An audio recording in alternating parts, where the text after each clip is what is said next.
SATAWU at Northwest Transport Investment, the NTI, are marching to the Department of Transport in Pretoria this morning to demonstrate what they call their displeasure at statements allegedly made by Transport Minister Fikile Mbalula. The NTI bus service is contesting the Transport Department's decision not to renew their contract when it ends next year in April. In studio to talk to us more about the march is SATAWU spokesperson Zanele Sabela. Zanele, thank you so much for making the time to come through this morning. We know you're supposed to be at the march, but you'll have a broader reach here.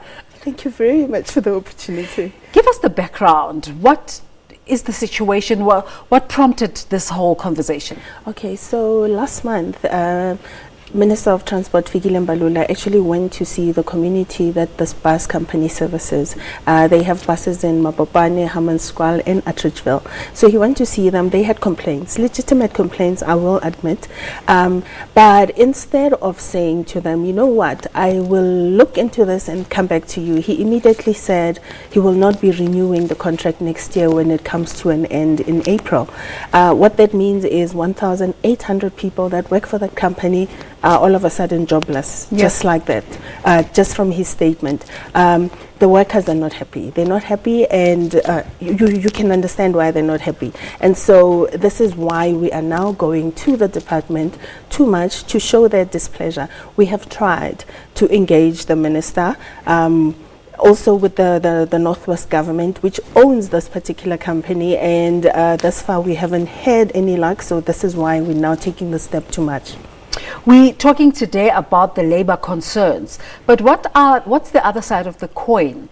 What are the communities complaining about, and how difficult is it to sort out these problems? Okay, so like I said, the community has very legitimate complaints in the fact that these buses that ferry them to work, they say that, you know, when I'm sitting in a bus and it's raining, they feel like a casket, one commuter said. They actually said that. No, actually that was the minister who said that these are caskets. People dying on the roads. But you know, they people dying on the roads, we're not there yet, but there is that sense that you could die on the road in these buses.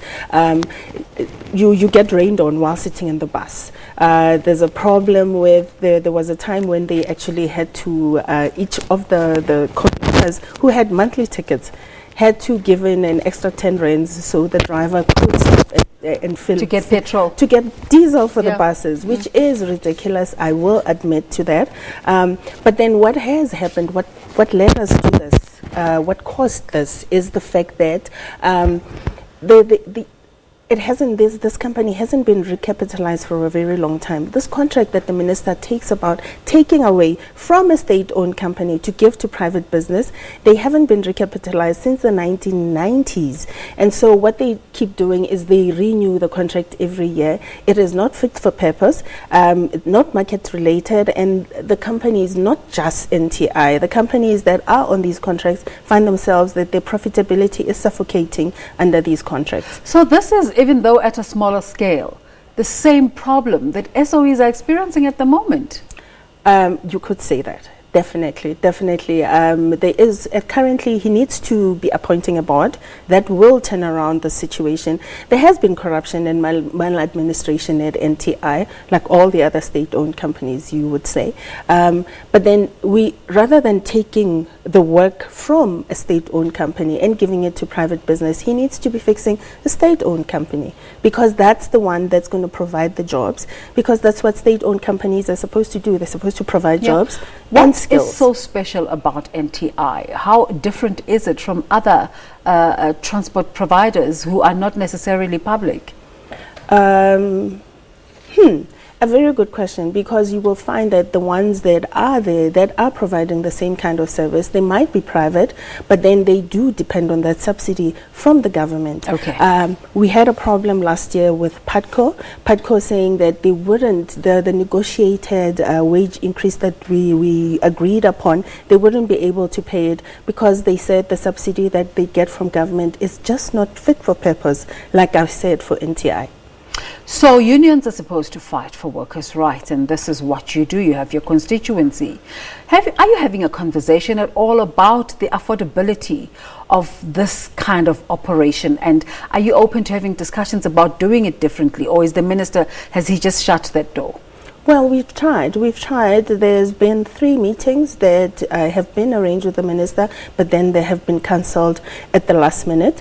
Chances are he's been busy, but this is why we are marching, so that he can give us that ear that the workers deserve. Tell us about the march today. Who's going through, and who are you going to deliver a memorandum of demands with? Who are you delivering it to, and what is the content of those demands? Okay, so the content of the demands is the fact that he needs to appoint a board to NTI. He needs to be looking at those contracts with subsidies to all bus companies, because they need to be rehauled, all of them. And also there was a report that was issued in 2013 talking about NTI and all the corruption in that state-owned company, and so we want those recommendations to be implemented, and obviously we want those 1,800 jobs preserved. To be secured. Zanele Sabela, thank you so much for coming through to talk to us this morning from SATAWU. Let's take a break. We'll be back in a moment.